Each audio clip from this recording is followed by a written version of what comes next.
But as a consultant, specifically on supply chain and CDMO relationships, which is a small part of what I do, I have to often educate my clients on the roles of CDMOs and what they do. So I don't see myself as a one-sided advocate for just my clients. I have to leverage the relationships that I've built with the CDMOs over the years so that they know when I'm involved that I am going to represent them fairly to my client as well.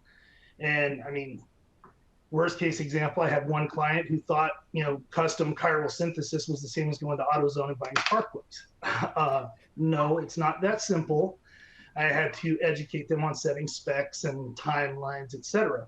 So having a good consultant in the middle to mediate your relationship and explain both the CDMO's capabilities, roles, what to expect, and for you to communicate to the CDMO what your client's expecting.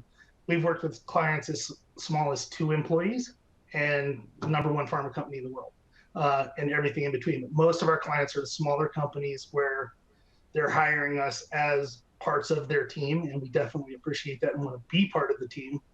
But we do have to also educate our clients and moderate their experiences so that they have a successful outcome and don't get surprised at the end of the day.